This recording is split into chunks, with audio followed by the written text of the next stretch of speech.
Kumusta, mga pusong nakikinig? Ako si Clara at ito ang Kwentong Puso.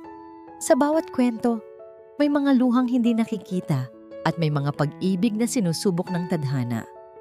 Sabi nila, ang pinakamasakit na pagtataksil ay hindi galing sa kaaway, kundi sa taong pinagkatiwalaan mo. Ito ang kwento ni Hiraya. Isang dalagang ang tanging hangad ay tuparin ang isang pangako. Ngunit pagbibintangan sa kasalanang hindi niya ginawa. Nagsimula ang lahat sa isang sigaw, nagigimbal sa tahimik na mansyon ng mga Sandoval, magnanakaw.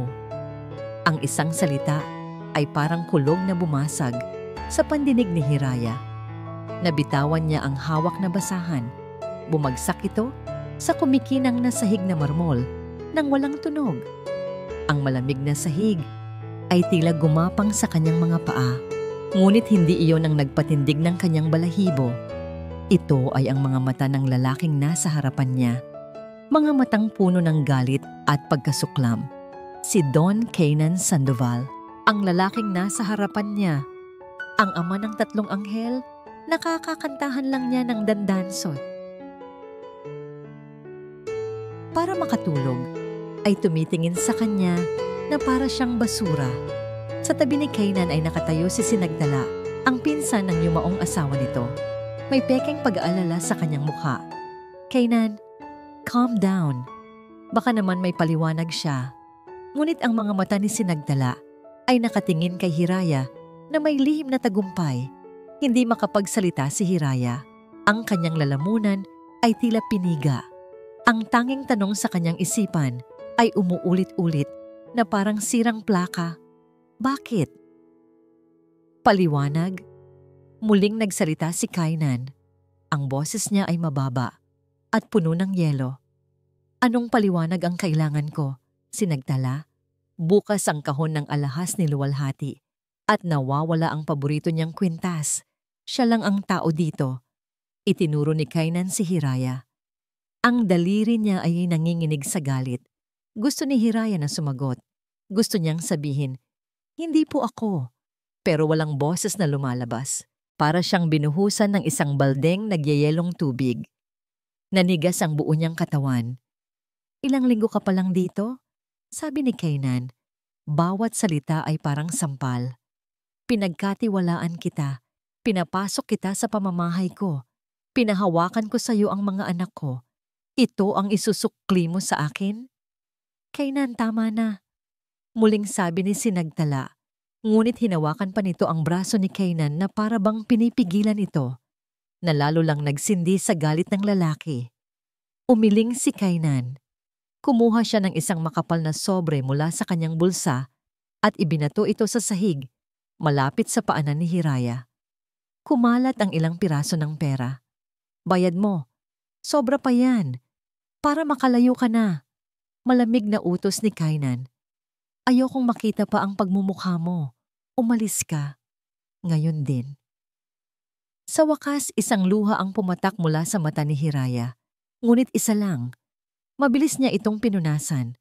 Ang kahihiyan. Ang sakit. Mas matindi pa sa anumang pisikal na pananakit. Dahan-dahan niyang dinampot ang kanyang maliit na bag sa isang tabi. Hindi niya pinansin ang pera na nakakalat sa sahig. Sa loob ng luma niyang pitaka, naroon ang nag-iisang larawan nila ng kanyang ina. Kasama ang isang batang-batang si Luwalhati na nakangiti ng buong tamis. Ang pangako niya sa kanyang ina bago ito mamatay. Iyon ang mas masakit. Nabigo siya. Nagsimula siyang maglakad palabas. Bawat hakbang ay parang may pabigat na 1 tonelada. Hindi niya nilingon si Keynan. Hindi niya kayang makita ang lalaking nagbigay sa kanya ng panandaliang pag-asa na siya ring dumurog sa kanyang pagkatao. Narinig niya ang boses ni Sinagdala sa kanyang likuran. Hayaan mo na, Keynan. Ako na ang bahala sa mga bata. Nang marating ni Hiraya ang malaking pinto, binuksan ito ng isang security guard na may awa sa mga mata. Lumabas siya. Kablag! Ang pagsara ng mabigat na tarangkahan sa kanyang likuran ay parang tuldok sa isang malagim na kabanata ng kanyang buhay. Nakatayo siyang mag-isa sa labas ng mansyon, Kasabay ng pagbagsak ng gate ay ang pagpatak ng malamig na ulan. At mula sa loob ng mansyon, kasabay ng unang patak ng ulan sa kanyang pisngi, narinig niya ang isang matinis na iyak. Iyak ng isang sanggol na tila hinahanap ang himig na nawala. Ang iyak na yon ay hindi tumigil. Sa loob ng mansyon, ang sigaw ng isa sa mga sanggol ay sinundan ng dalawa pa. Lumilikha ng isang nakabibininging koro ng kalungkutan. Para kay Kainan, ang bawat hikbi ay parang karayom na tumutusok sa kanyang pagod na isipan. Shh! Tita's here! Tahan na! Pilit nang ngumiti si Sinagtala habang kinukuha ang isa sa mga bata, si Luan. Ngunit ang sanggol ay lalo lang umiyak. Itinutulak palayo ang mukha ni Sinagtala.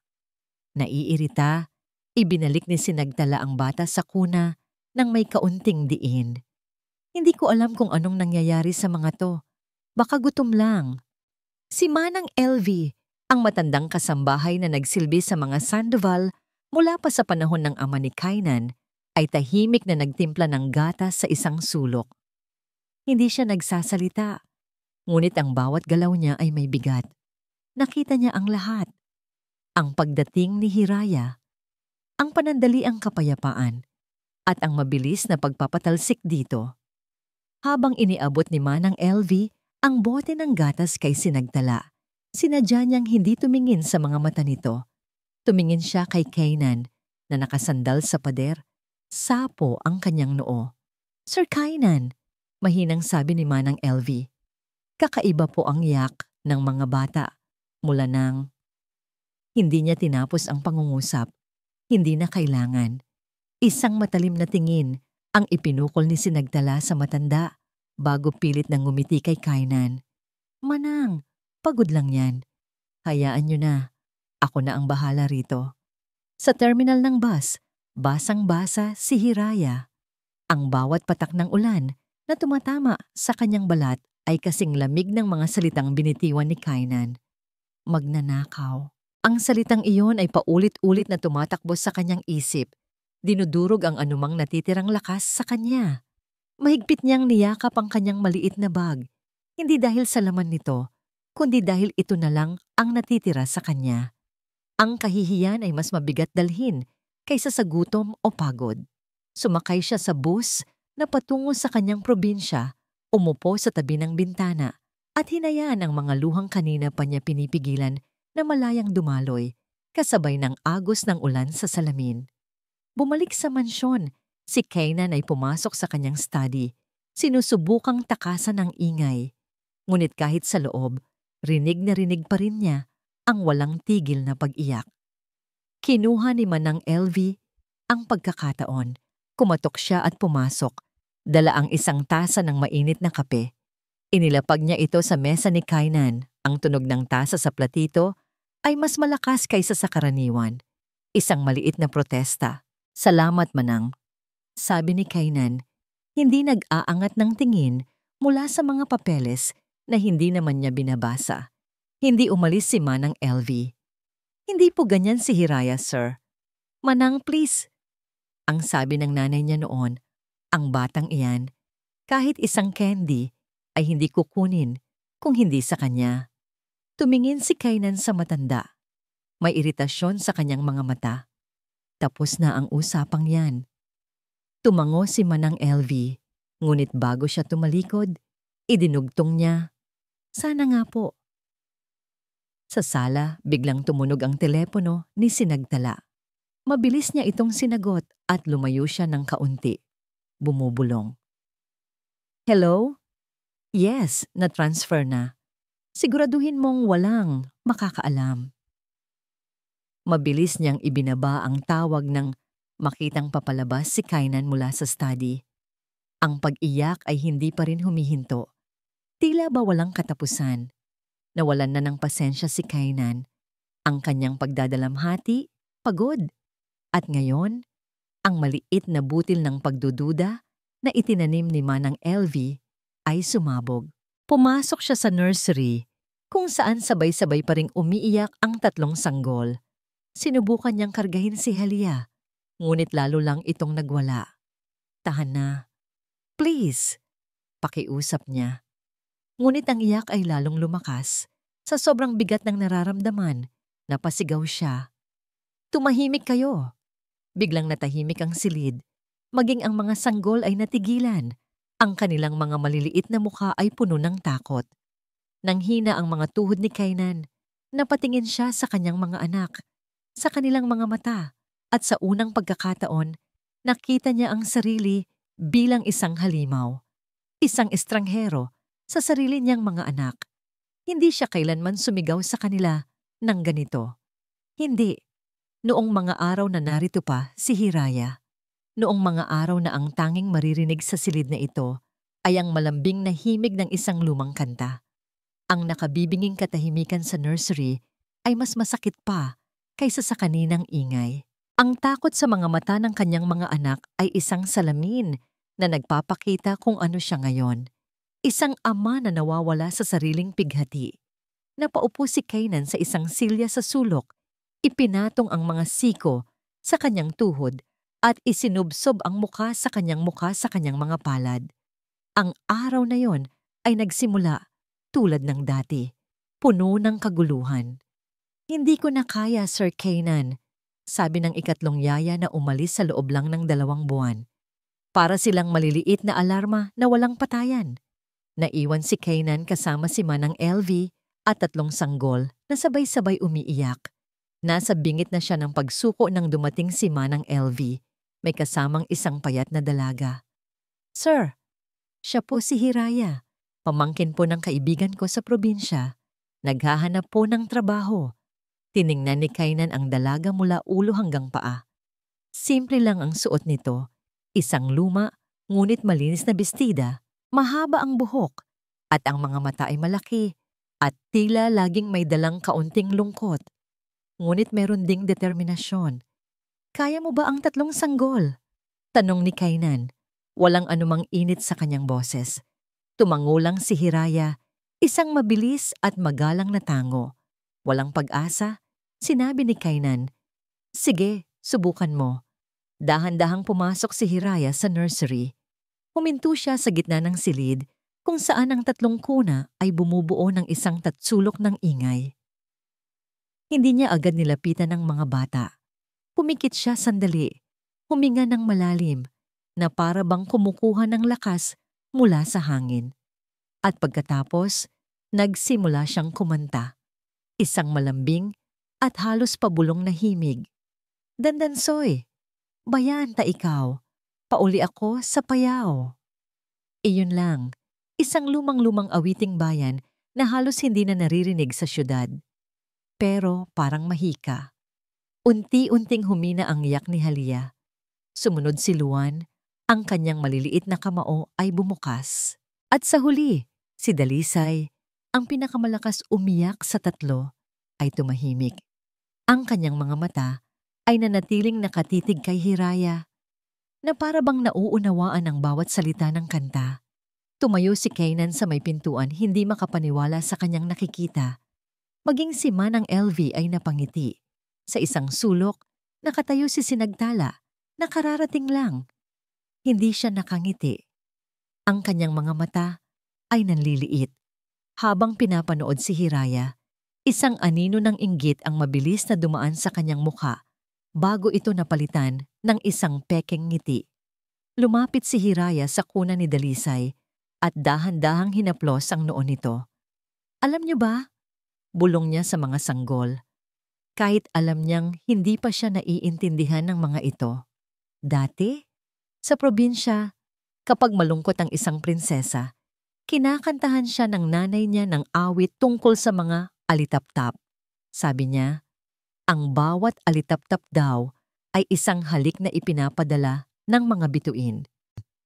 Patuloy siyang kumanta at isa-isang nakatulog ang 3 sanggol. Isang himalang hindi pa nangyayari mula nang pumanaw si luwalhati. Nang gabing iyon, sa unang pagkakataon, sa loob ng maraming buwan, nakaupo si Kainan sa kanyang study at ang tanging naririnig niya ay ang tunog ng kanyang paghinga. Kapayapaan. Nalimutan na niya ang pakiramdam na yon. Habang pauwi na si Hiraya sa kanyang kwarto, Sa servants' quarters, nakasalubong niya si Sinagtala. "Magaling ka sa mga bata," sabi ni Sinagtala. Ang nangiti ay hindi umaabot sa kanyang mga mata. "Salamat po, ma'am," magalang na sagot ni Hiraya. "Saan mo natutunan ang kantang yan?" Sa nanay ko po. At sa isang kaibigan." Isang kaibigan. Hindi niya masabi na si Luwalhati mismo ang nagturo sa kanya noong mga panahong umuuwi ito sa kanilang probinsya. Iyon ang sikreto nilang dalawa. Ang bilin ni Luwalhati. "Ingatan mo ang sampagita ko, Hiraya. Baka isang araw, kailanganin ng mga bunga nito ang halimuyak mo." Hindi niya alam noon kung ano ang ibig sabihin ni Luwalhati sa mga bunga. Ngayon, alam na niya. Isang malakas na hikbi mula sa kuna ni Halia ang nagpabalik kay Kainan sa kasalukuyan. Nakatulog na muli ang dalawang bata, ngunit si Halia ay gising pa rin. Ang mga mata ay nakatingin sa kawalan na para bang may hinahanap. Tumayo si Kainan. Ang kapayapaan na naramdaman niya sa alaalang yon at ang kaguluhan na nararanasan niya ngayon. Ang pagkakaiba ay parang isang malaking sampal sa kanyang mukha. Ang babaeng nagdala ng kapayapaan sa kanyang tahanan ay siya ring babaeng tinawag niyang magnanakaw at ipinagtulakan palayo. Ang bigat ng katotohanan yon ay unti-unting lumulunod sa kanya. Lumipas ang 3 araw na parang isang taon. Ang mansyon ng mga Sandoval ay naging isang mansyon ng kalungkutan. Ang mga sanggol ay palaging mainit ang ulo, madaling magising, at mahirap patulugin. Ang kapayapaan na dinala ni Hiraya ay naglaho na parang bula. Laging nakakunot ang noo ni Sinagtala. Ang kanyang pasensya, na dati tila walang katapusan, ay unti-unti nang nauubos. Palagi niyang sinasabi kay Kainan, "Pagod lang ito, Kainan. We'll get through this." Ngunit sa kanyang mga mata, may nakatagong inis. Si Kainan naman ay lumubog sa trabaho. Isinubsob niya ang sarili sa mga papeles sa kanyang study para hindi marinig ang iyak, para hindi maisip ang mga matang takot na nakatingin sa kanya noong gabing sumigaw siya. Ang kanyang study ay sumasalamin sa gulo ng kanyang isipan. Mga folder na nakakalat, mga tasa ng kape na hindi pa nahuhugasan, mga plano ng gusali na nakarolyo sa bawat sulok. Isang hapon, sa sobrang gulo, sinubukan niyang mag-ayos. Habang inaangat niya ang isang mataas na tumpok ng mga libro mula sa sahig, nadulas ang mga ito mula sa kanyang mga kamay. Kumalat ang mga libro sa sahig, ngunit may isang tunog na kakaiba, isang mahinang kling. Sa ilalim ng isang makapal na libro ng arkitektura, may isang bagay na kumikinang. Yumuko si Kainan at dinampot ito, isang suklay sa buhok. Maliit at simple, gawa sa pinakintab na silver na may disenyo ng isang bulaklak ng sampagwita. Ang bawat talulot ay gawa sa maliliit at maninipis na perlas. Biglang nanikip ang dibdib ni Kainan.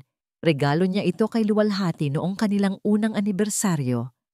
Hinaplos ng kanyang hinlalaki ang maliliit na perlas na bumubuo sa talulot ng sampagwita. Isang ugali na palagi niyang ginagawa noon kapag ang suklay ay nakasuksok sa makapal at itim na buhok ng kanyang asawa. "Kainan, nandito ka lang pala." Pumasok si Sinagtala. May dalang isang folder.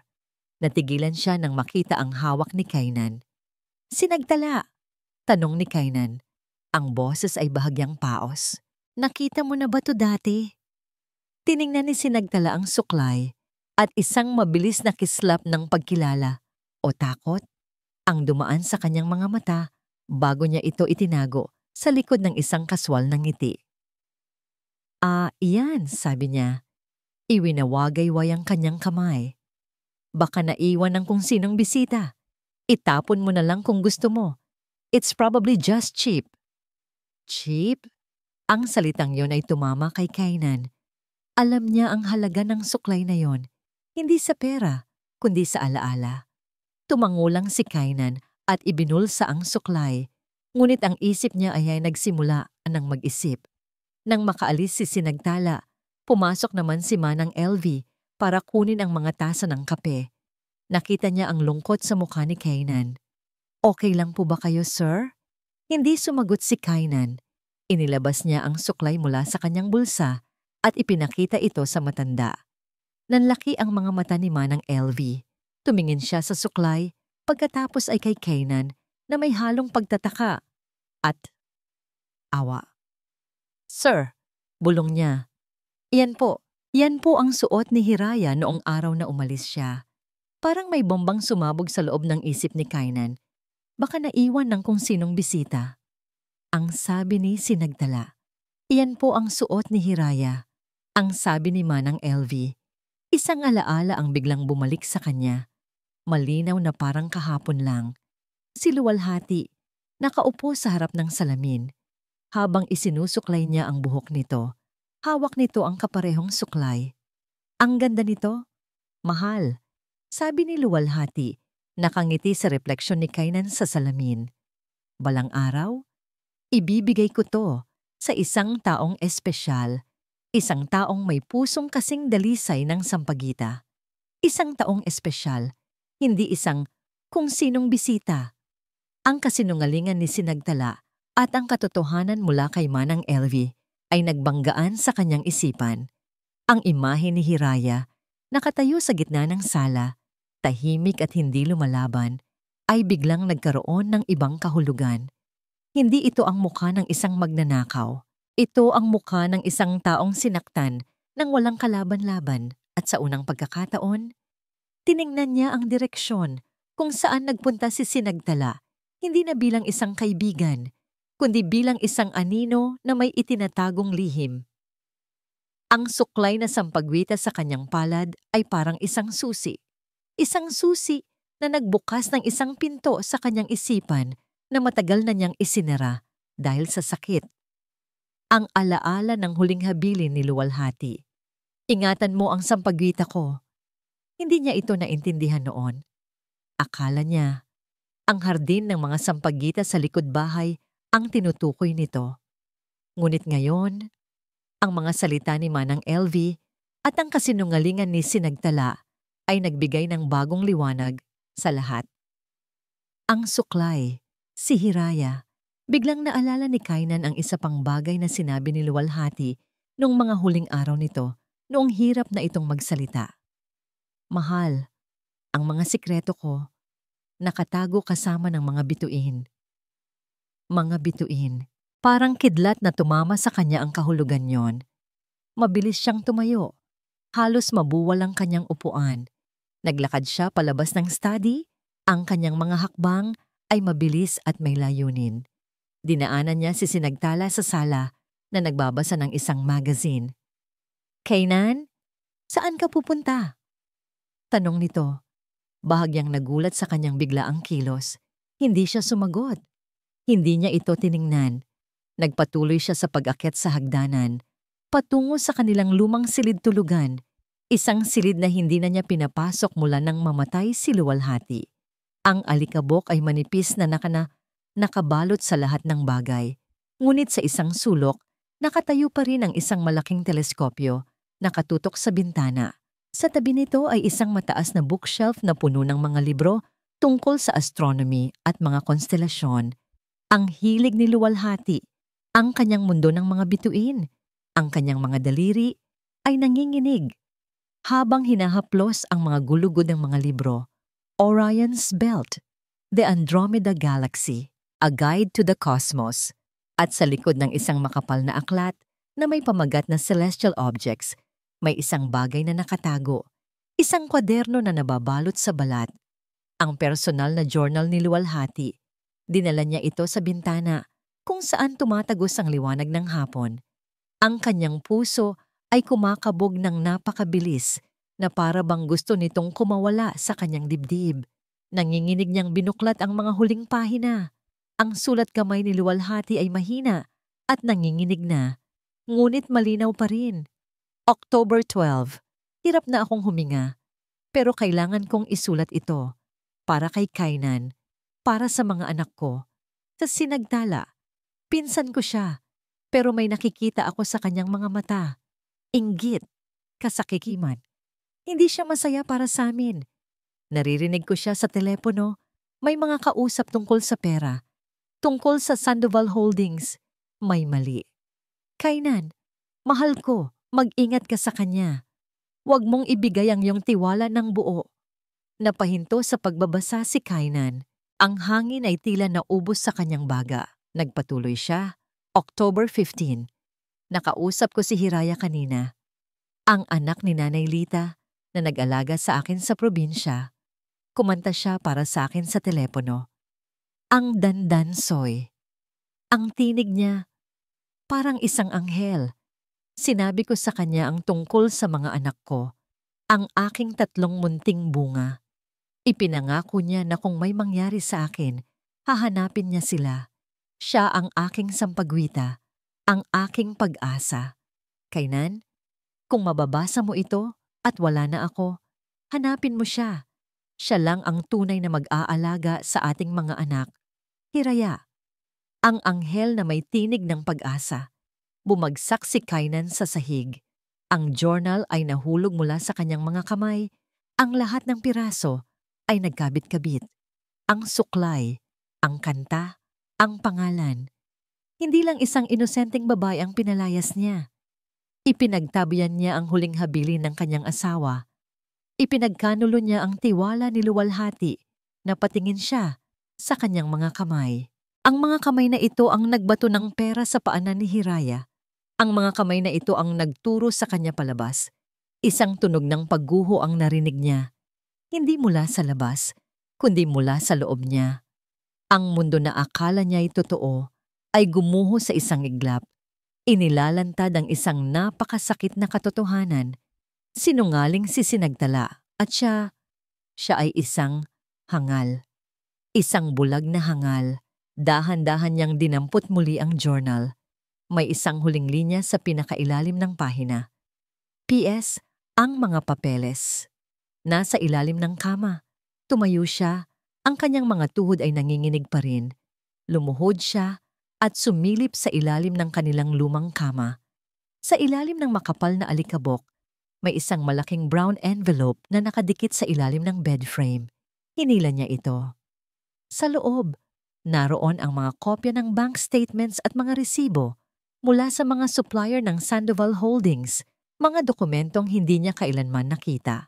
May mga bilog na pula sa ilang mga transaksyon na may maliliit na nota sa sulat kamay ni Luwalhati. Sino si RV Marketing? Bakit doble ang bayad dito? Ang katotohanan ay hindi na lang isang sampal. Isa na itong pader na gawa sa semento na bumagsak sa kanya. Si Sinagtala. Hindi lang pala ang pamilya niya ang sinisira nito. Pati na rin ang kumpanyang itinatag ng kanyang ama. Isinara ni Kainan ang journal. Ang kanyang mga daliri ay mahigpit na nakahawak dito. Ang mga buko niya ay namumuti. Ang sakit at pighati na nararamdaman niya para sa pagkawala ni Luwalhati ay naroon pa rin. Ngunit ngayon, may isang bagong damdamin na nangingibabaw. Isang damdamin na kasing init ng apoy. Galit. Isang malamig at tahimik na galit. Dahan-dahan siyang tumayo at lumakad patungo sa bintana. Mula roon, tanaw niya ang hardin sa ibaba. At nandoon si Sinagtala. Nakaupo sa isang bench may kausap sa telepono. Tumatawa siya. Isang tawa na malutong at walang anumang bahid ng pag-aalala. Isang tawa na ngayon, sa pandinig ni Kainan, ay tunog ng isang demonyo. Ang Kainan na pumasok sa silid na ito kanina, ang Kainan na nalulunod sa pighati at pagkalito, ay wala na. Ang lalaking nakatayo ngayon sa bintana ay iba na. Ang kanyang mga mata ay hindi na nagpapakita ng kalungkutan. Ang mga ito'y nagpapakita ng isang pangako. Isang pangako ng paghihiganti. Kinabukasan, ibang Kainan Sandoval ang bumaba. Para mag-agahan, wala na ang gusot sa kanyang damit. Maayos ang kanyang buhok. Ang anino ng puyat at kalungkutan sa ilalim ng kanyang mga mata ay tila nabawasan, napalitan ng isang matalas at kalkuladong tingin. Good morning, Kainan. Mukhang maganda ang gising mo. Bati ni Sinagtala na naglalagay ng pancake sa plato ng isa sa mga bata. Tumingin si Kainan sa kanya at sa unang pagkakataon, ngumiti siya. Isang nangiting hindi umabot sa kanyang mga mata. Marami lang akong naisip kagabi. It's time to get my life back in order. Hindi napansin ni Sinagtala ang lamig sa likod ng ngiting iyon. Para sa kanya, ito ay isang magandang senyales. Ang ibig sabihin nito, nakaka-move on na si Kainan.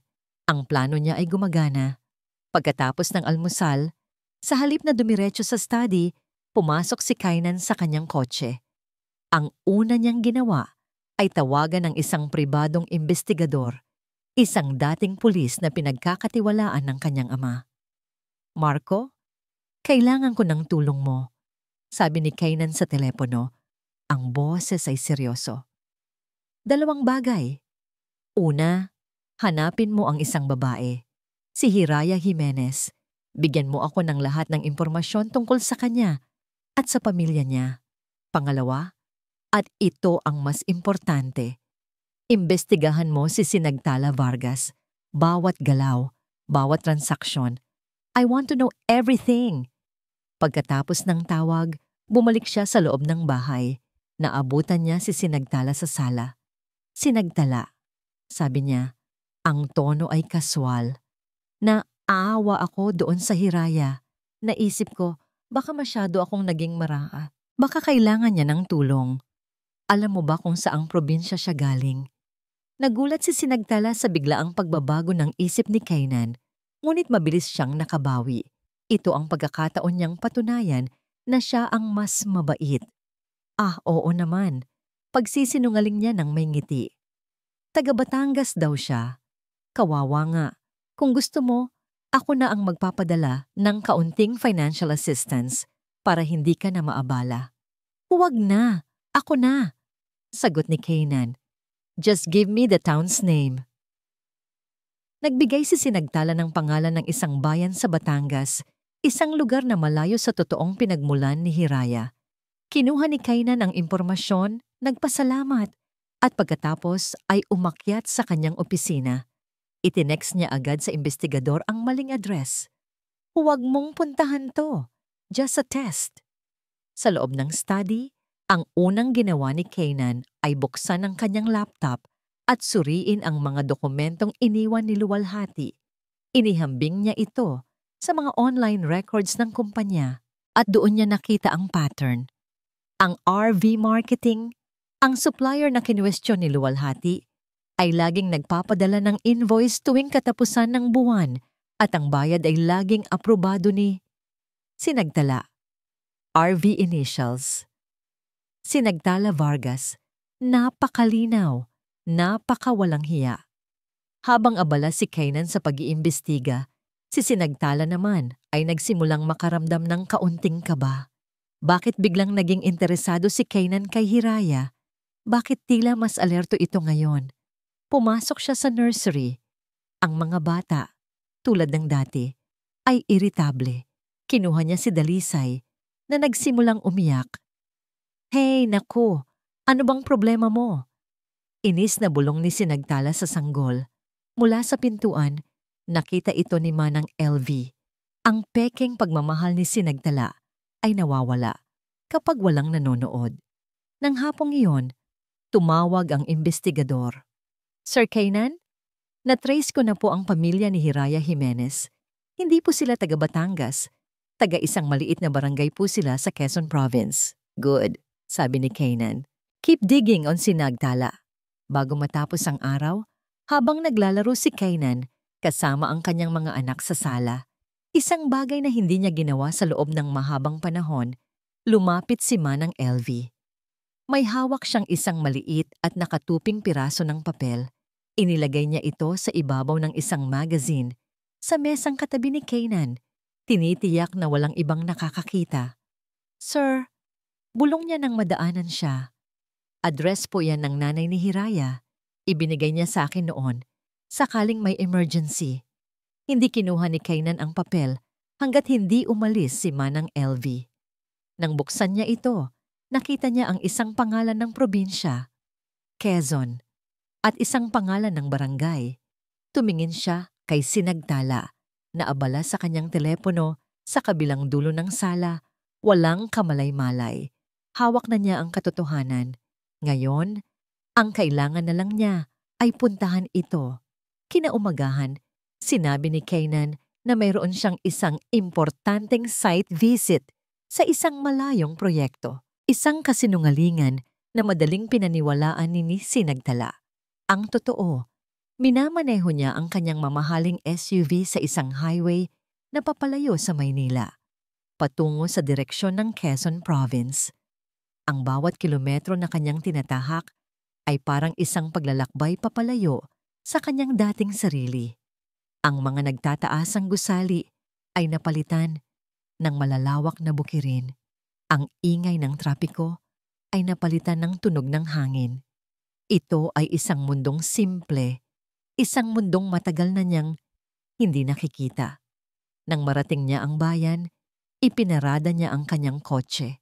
Ang kanyang sasakyan ay agaw pansin sa gitna ng mga tricycle at mga motorsiklong may sidecar. Lumabas siya, ang kanyang suot na designer polo at leather shoes ay tila hindi bagay sa maalikabok na kalsada. Nagtanong-tanong siya sa mga tao. Ipinakita ang pangalan ni Hiraya Jimenez. Ah, si Hiraya? Yung anak ni Aling Lita? Sabi ng isang matandang nagtitinda ng gulay. Naku, napakabait na bata niyan. Mula nang mamatay ang nanay niya, siya na ang bumuhay sa kanyang ama at mga kapatid. Anong ikinamatay ng nanay niya? Tanong ni Kainan. Malubhang sakit sa batuhiho, matagal ding nagdusa, mabuti na lang. May mabuting pamilya sa Maynila na tumulong sa mga gastusin, ang mga Sandoval daw. Utang na loob daw ni Lita ang buhay niya sa kanila. Ang bawat salita ay parang isang suntok sa sikmura ni Kainan. Utang na loob. Hindi pera ang habol ni Hiraya sa kanya. Ang habol niya ay pagtanaw ng utang na loob, isang konsepto na tila napakalayo sa mundong ginagalawan niya. Nagpatuloy siya sa paglalakad. Ang bawat taong nakausap niya ay may magandang sinasabi tungkol kay Hiraya. Masipag, matulungin, palangiti, kahit nakitang-kita ang hirap sa buhay. Habang papalapit siya sa barangay na nakasulat sa papel, nakaramdam siya ng gutom. Huminto siya sa isang maliit na karinderya sa tabi ng daan. Ang mga ulam ay nakalagay sa mga palayok na luwad. Umorder siya ng adobong manok at kanin. Umupo siya sa isang bangkong kahoy at nagsimulang kumain. Ang simpleng luto, ang lasa ng tuyo, at suka na nanunuot sa manok. Mas masarap pa ito kaysa sa alinmang steak na natikman niya sa mga mamahaling restaurant. Napagtanto niya kung gaano siya naging dayuhan sa sarili niyang bansa, sa sarili niyang kultura, nakakulong sa kanyang toreng gawa sa salamin at bakal. Matapos kumain, ipinagpatuloy niya ang paghahanap. Sa wakas, isang bata ang nagturo sa kanya ng isang maliit na bahay na gawa sa kahoy at kawayan na may bubong na yero.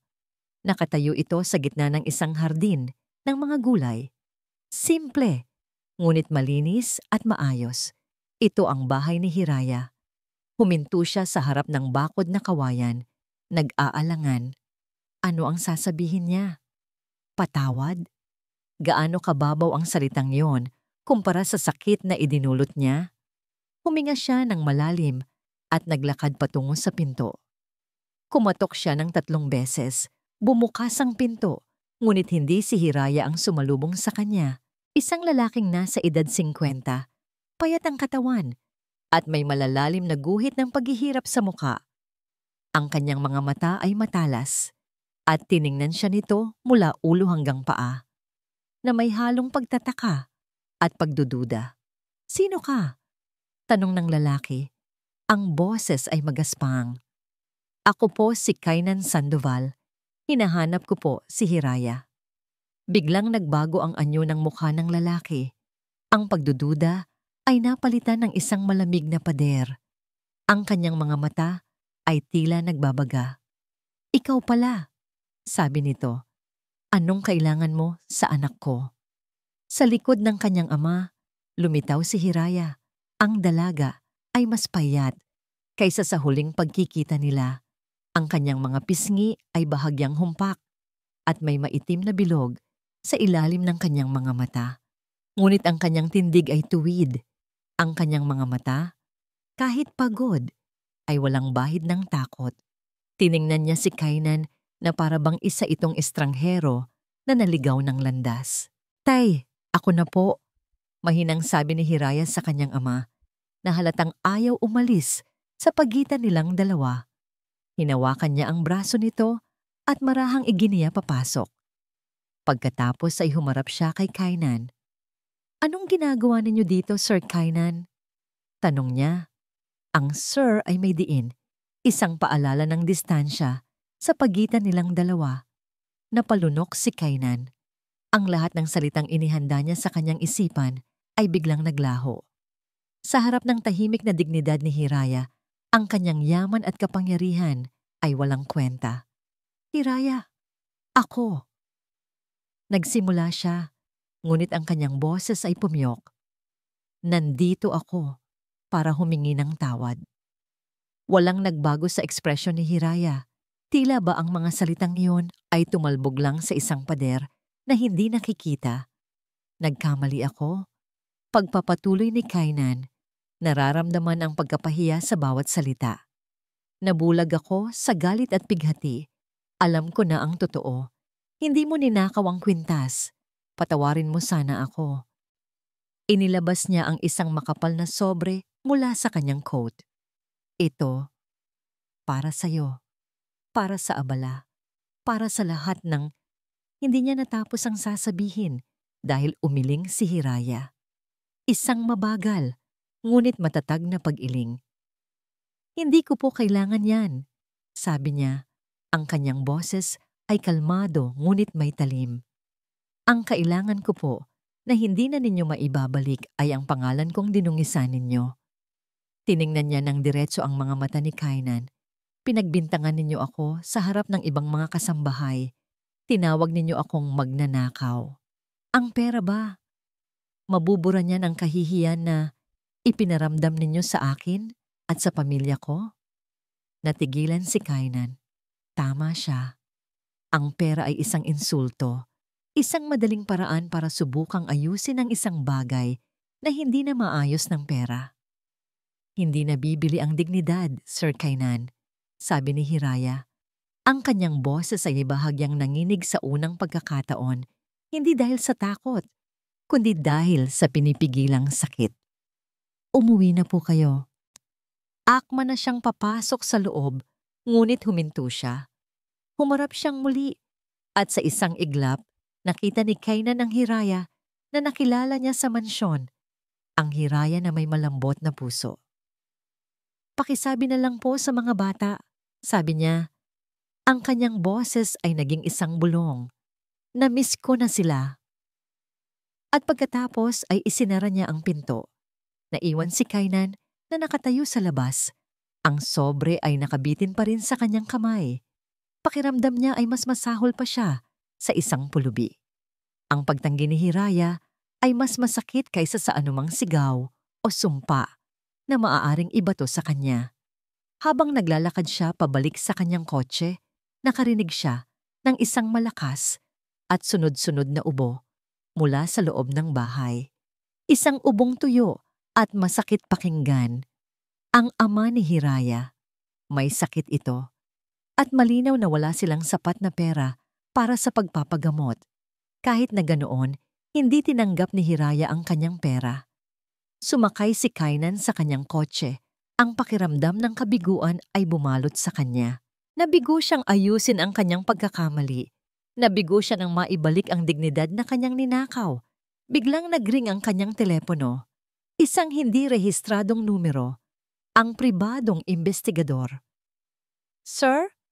sabi ng boses sa kabilang linya.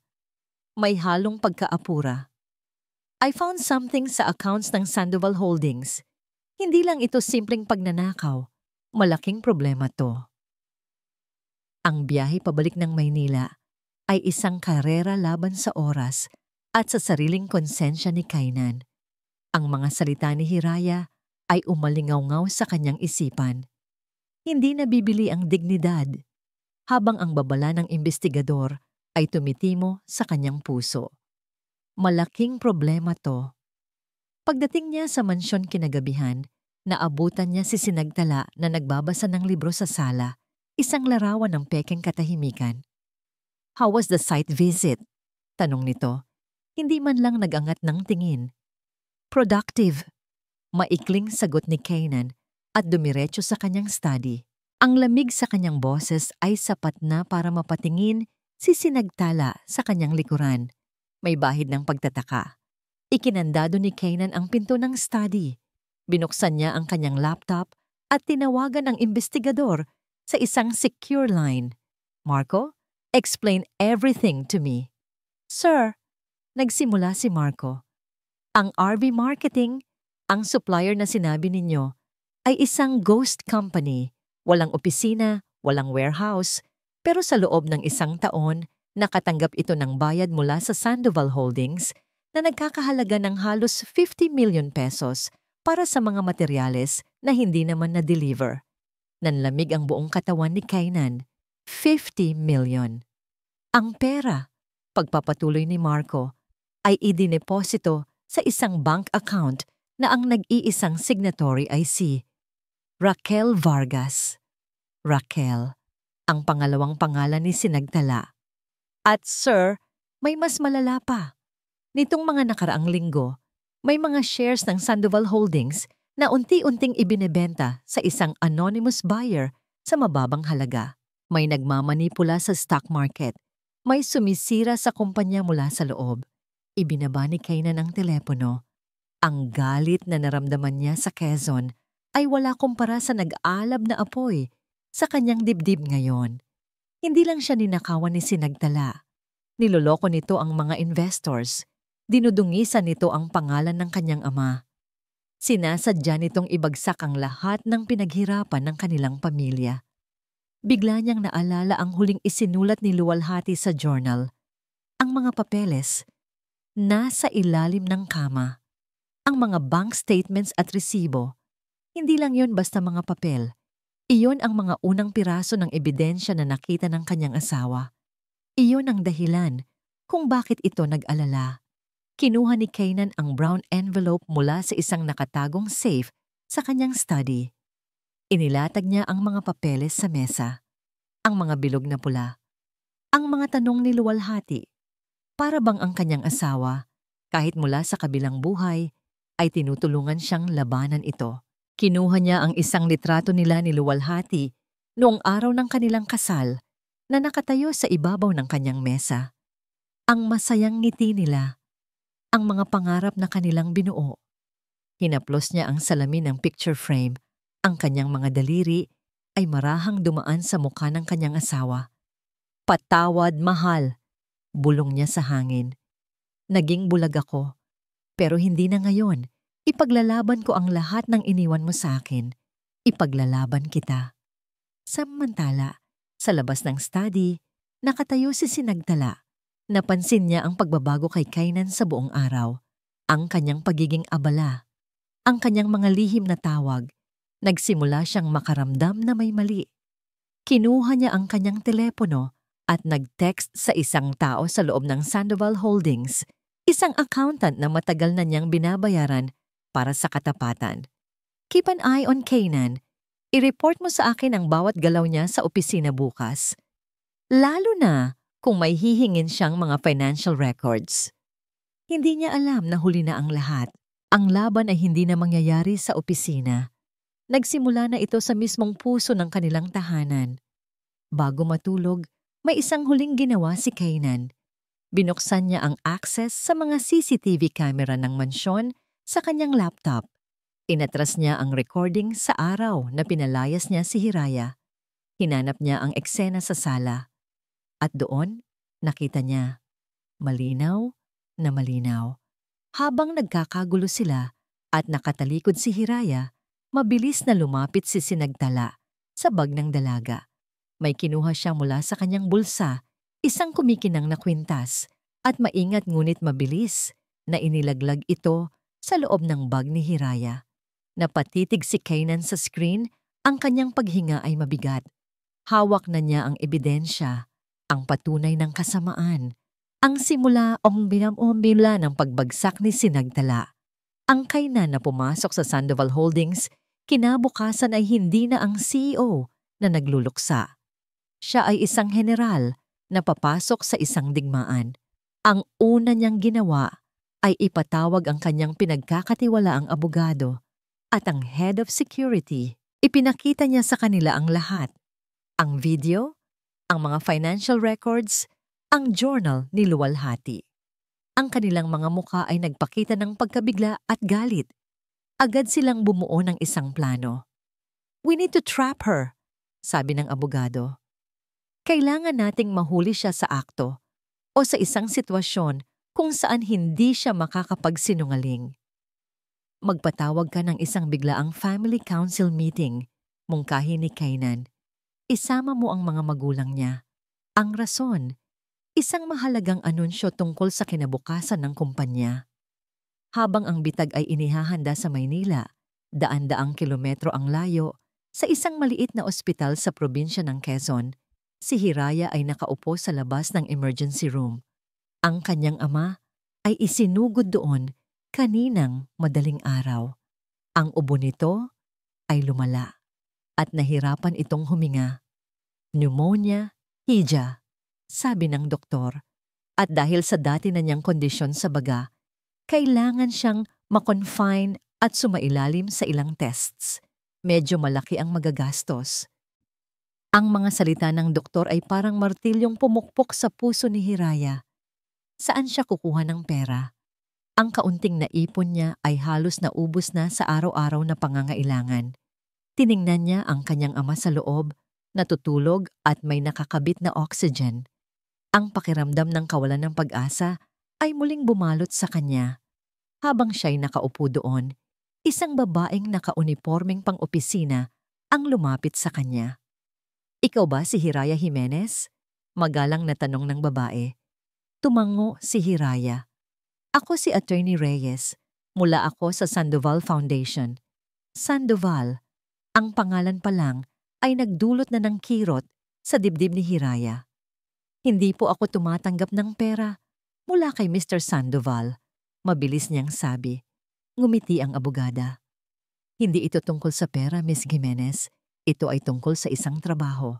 Ang Sandoval Foundation ay may community project dito sa katabing probinsya.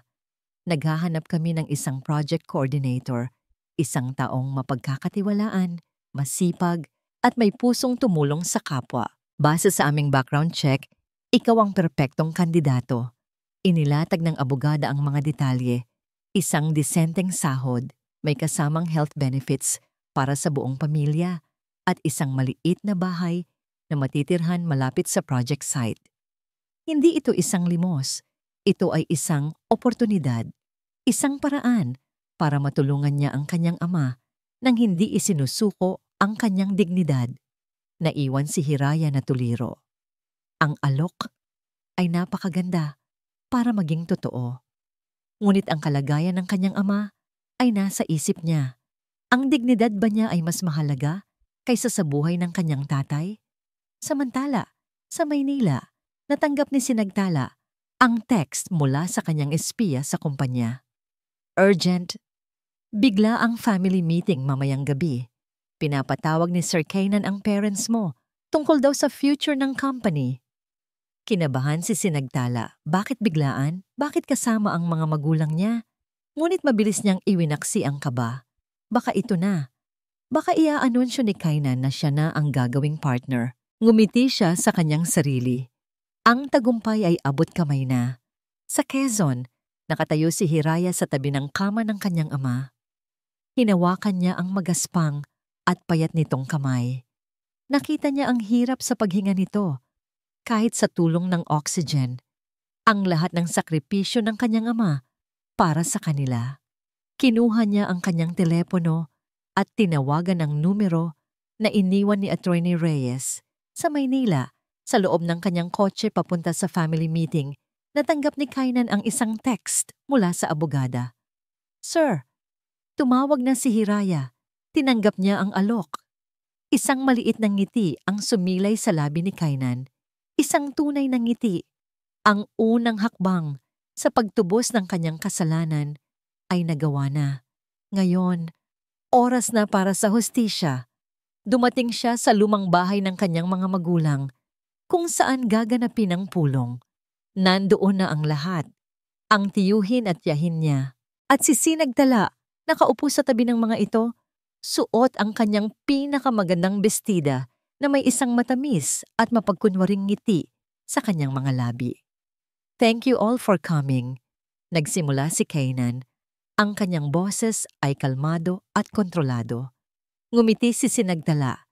Hindi alam na ang nangiting iyon ang magiging huli niya sa loob ng mahabang panahon. Hindi niya alam na hindi siya pumasok sa isang pulong. Pumasok siya sa isang bitag. Ang sala ng lumang bahay ng mga Sandoval ay napuno ng biglaang katahimikan. Ang lahat ng mata ay nakatuon kay Kainan na nakatayo sa harap ng isang malaking flat-screen TV na dati nakatago sa likod ng isang painting. Ipinatawag ko kayo ngayong gabi, sabi ni Kainan. Ang kanyang boses ay matatag at walang emosyon. Dahil may isang cancer na sumisira sa ating pamilya at sa ating kumpanya. At kailangan na nating itong tanggalin. Nagkatinginan ang mga magulang ni Sinagtala. Nagtataka. Si Sinagtala mismo ay bahagyang kumunot ang noo, ngunit nanatili ang kanyang kumpiyansa. Kainan, anong ibig mong sabihin? Tanong ng kanyang tiyuhin. Sa halip na sumagot, kinuha ni Kainan ang isang remote control at pinindot ang isang buton. Nagsimulang umilaw ang screen. Ang ipinakita nito ay isang pamilyar na eksena, ang sala ng mansyon ni Kainan. At ang petsa sa ibaba ng screen ay ang araw na pinalaya si Hiraya. Nakita nila ang kanilang mga sarili sa video. Ang galit na si Kainan, ang umiiyak na si Hiraya, at si Sinagtala na nagpapanggap na umaawat. Ano ito, Kainan? Bakit mo ito ipinapakita? Inis na tanong ni Sinagtala. Ang kanyang puso ay nagsimula nang kumabog ng mas mabilis. Manood lang kayo. Malamig na sagot ni Kainan. At pagkatapos, sa screen, nakita ng lahat ang eksaktong sandali. Ang sandali kung saan, habang nakatalikod ang lahat, mabilis na lumapit si Sinagtala sa bag ni Hiraya at may inilaglag sa loob nito. Ang video ay naka-zoom in at malinaw ang kumikinang na kwintas sa kanyang kamay bago ito nawala sa loob ng bag. Isang sabay-sabay na paghinga ng pagkabigla ang narinig sa buong silid. Ang mga magulang ni Sinagtala ay napatingin sa kanya. Ang kanilang mga mukha ay puno ng hindi makapaniwalang pangingilabot. Hindi totoo yan, sigaw ni Sinagtala. Biglang napatayo. Ang kanyang mukha ay namutla na parang papel. That's edited. Gawa-gawa lang yan. Kainan, paano mo nagawa sa akin to? Hindi pinansin ni Kainan ang kanyang pagsigaw. Kalmado niyang kinuha ang journal ni Luwalhati mula sa isang briefcase at ipinatong ito sa mesa. Ito ba edited din? Tanong niya. Ang journal ng asawa ko, kung saan isinulat niya ang tungkol sa pag-aalala niya sa iyong kasakiman. Kung saan isinulat niya ang tungkol kay Hiraya bilang kanyang pinagkakatiwalaan. Binuklat niya ito sa huling pahina at ipinasa sa kanyang tiyuhin. Basahin ninyo ang mga salita ng isang taong nag-aagaw buhay, na ang tanging inaalala ay ang kaligtasan ng kanyang pamilya mula sa isang ahas na nasa loob ng sarili niyang pamamahay. Habang binabasa ng ama ni Sinagtala ang journal, ang kanyang mga kamay ay nagsimulang manginig. Ang kanyang asawa ay napahagulgol na. Pero hindi lang yan. Pagpapatuloy ni Kainan na parang isang hukom na naglalabas ng hatol. Kumuha siya ng isa pang folder, puno ng mga financial documents. Ito naman ang Sandoval Holdings, o dapat sabihin kong ang personal na piggy bank ni Sinagtala Vargas. Inilatag niya ang mga bank statements ng RV Marketing, ang mga pekeng invoice, ang 50 million pesos na ninakaw. Anak, Umiiyak na sabi ng ina ni Sinagtala. Totoo ba to? Si Sinagtala ay napasandal sa pader. Ang kanyang paghinga ay mabilis at malalim. Wala na siyang masabi. Ang bawat ebidensya ay isang pako na lalong nagbaon sa kanyang sariling libingan. Wala kang utang na loob. Sigaw ng kanyang ama. Ibinato ang journal sa mesa. Pagkatapos ng lahat ng ginawa ng pamilya nila para sa atin, ito ang igaganti mo? Sa sandaling iyon, bumukas ang pinto ng sala. Pumasok si Manang LV. May dala siyang isang maliit na kahon ng alahas. Tahimik niya itong inilapag sa gitna ng mesa at binuksan. Sa loob, nakalagay ang kwintas na sampagwita. Ang nawalang kwintas. Ito po ang kwintas na sinabi niyang ninakaw. Sabi ni Manang LV, ang kanyang boses ay matatag at malinaw. Tumitingin ng diretso kay Sinagtala. Nakita ko po sa ilalim ng una ni Ma'am Sinagtala. Isang araw matapos niyang paalisin si Hiraya. Iyon na ang huling dagok. Nawala na sa sarili si Sinagtala. Ang kanyang mukha ay nabalot ng galit at desperasyon. Tumingin siya kay Kainan na may nanlilisik na mga mata. Oo, ginawa ko. Ginawa ko ang lahat ng yan. Umamin siya. Ang kanyang boses ay matinis at puno ng lason. Dahil dapat sa akin ang lahat ng ito. Mas matalino ako kay Luwalhati. Mas karapat dapat ako. Pero palagi na lang siyang bida. Palagi na lang siyang pinapansin. At ikaw, dinuro niya si Kainan. Napakabulag mo. Napakadali mong nauto. Tumingin siya sa kanyang mga magulang. At kayo? Palagi niyo na lang akong ikinukumpara sa kanya. Bakit hindi ka maging tulad ni Luwalhati? At hindi lang ako ang may kasalanan dito. Patuloy niyang sigaw, na tila sinusubukang isama ang lahat sa kanyang pagbagsak. Ngunit walang nakinig. Ang lahat ay nakatingin sa kanya na may pagkasuklam. Kasabay ng kanyang huling sigaw, bumukas muli ang pinto. 2 unipormadong pulis ang pumasok, kasama ang abogado ni Kainan. Natigilan si Sinagtala. Ang kanyang galit ay biglang napalitan ng purong takot. Tumingin siya kay Kainan. Ang kanyang mga mata ay nagmamakaawa sa unang pagkakataon. Kainan, pinsan mo ako. Pamilya tayo. Ang pamilya ay hindi nagtataksil. Malamig na sagot ni Kainan. Lumapit ang mga pulis. Sinagtala Vargas, sabi ng isa sa kanila. Alis po kayo kasama namin. Ang tunog ng pagklik ng posas sa kanyang mga pulso ay umalingaw-ngaw sa nakabibinging katahimikan ng silid, ang tunog ng hustisya. Ang mga sumunod na araw ay dumaan na parang isang panaginip. Ang balita tungkol sa pag-aresto kay Sinagtala Vargas para sa pandarambong at paninirang puri ay kumalat sa kanilang social circle, ngunit pinanatili ito ni Kainan na pribado hanggat maaari. Hindi dahil gusto niyang protektahan si Sinagtala, kundi dahil gusto niyang protektahan ang alaala ni Luwalhati at ang kanyang mga anak mula sa iskandalo. Si Sinagtala ay nahaharap sa batas, ang pamilya niya sa kahihiyan, ang pinakamabigat na parusa sa lahat. Ngunit para kay Kainan, ang laban ay hindi pa tapos.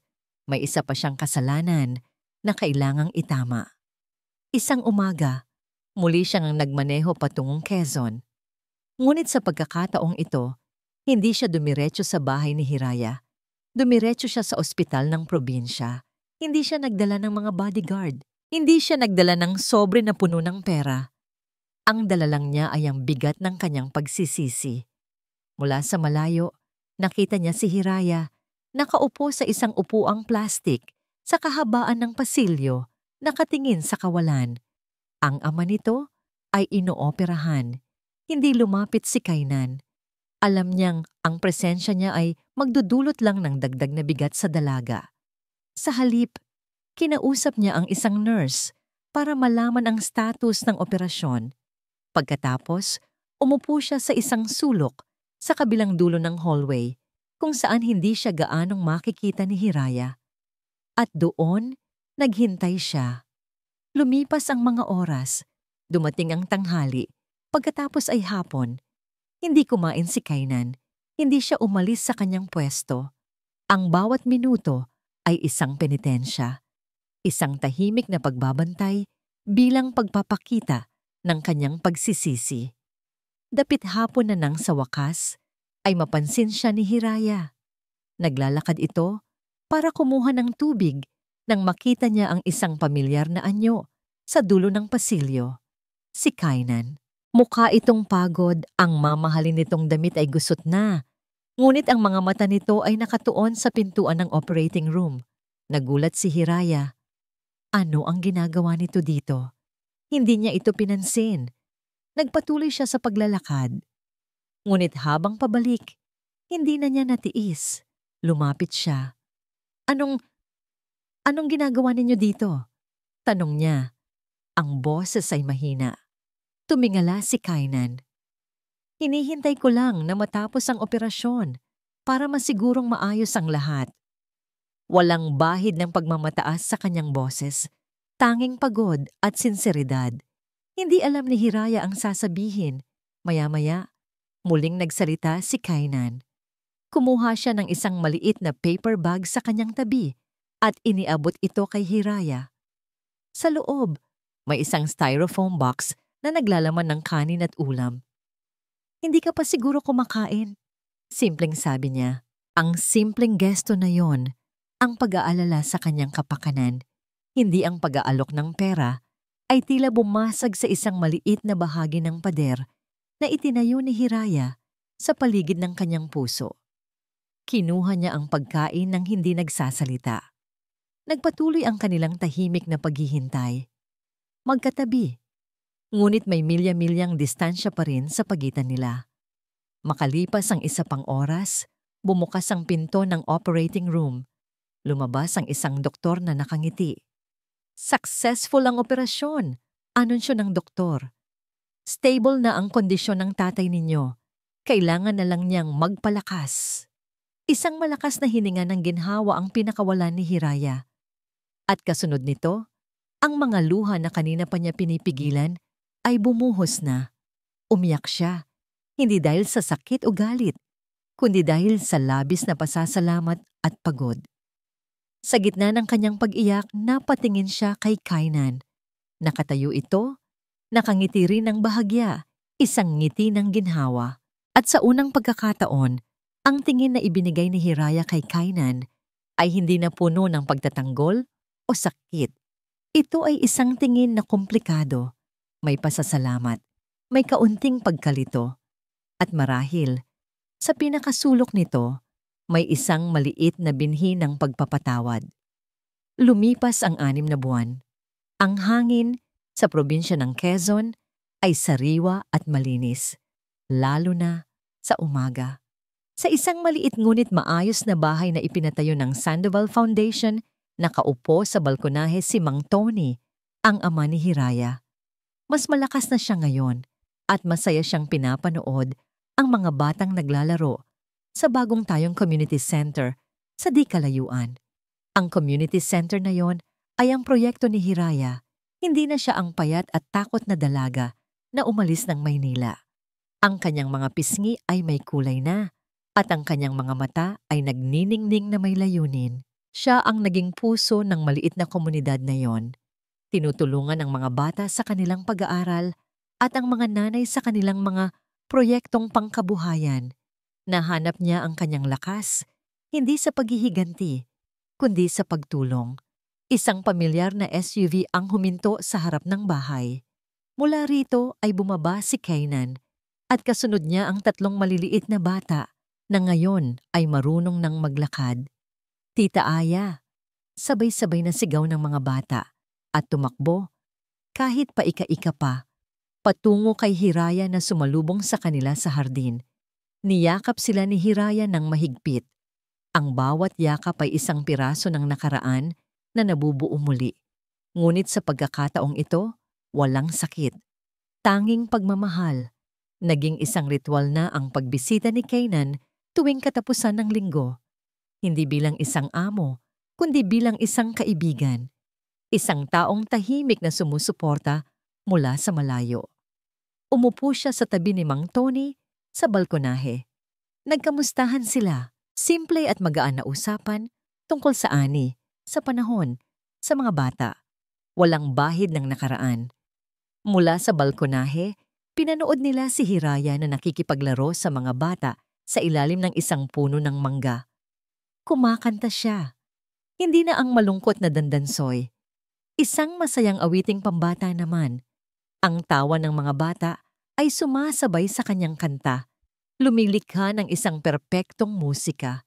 Lumapit si Kainan kay Hiraya. Mukhang masaya sila dito, sabi ni Kainan. Ang kanyang mga mata ay nasa mga anak. Masaya din ako para sa kanila, sagot ni Hiraya. Isang matamis na ngiti sa kanyang mga labi. Tumahimik sila sandali. Pinapanood ang paglubog ng araw sa likod ng mga burol. Ang kulay kahel na liwanag ay nagbigay ng ginintuang sinag sa kanilang mga mukha. Hiraya, basag ni Kainan sa katahimikan. Napatawad mo na ba ako? Ang tanong ay nakabitin sa hangin. Tumingin si Hiraya sa kanya. Ang kanyang mga mata ay malinaw at payapa. Matagal na, Kainan, sabi niya. Sa unang pagkakataon ay tinawag siya sa kanyang pangalan nang walang sir. Ang pagpapatawad ay hindi para sa taong nakasakit sa'yo. Para ito sa sarili mo, para makalaya ka. Tumango si Kainan. Isang malaking bigat ang tila na bunot mula sa kanyang dibdib. Natagpuan ko na rin ang kapayapaan. Sa tulong mo, sa tulong nila. Tiningnan niya ang mga bata. Lahat tayo ay may mga sugat, Kainan, sabi ni Hiraya. Ang mahalaga ay kung paano natin ito hinahayaang maghilom. Walang mga salita ng pag-ibig na binitiwan. Walang mga pangako para sa hinaharap. Ngunit sa pagitan nila, may isang bagay na mas malalim. Isang pag-unawa, isang respeto, isang koneksyon na binuo mula sa mga abo ng sakit at isinilang muli sa pamamagitan ng pagpapatawad.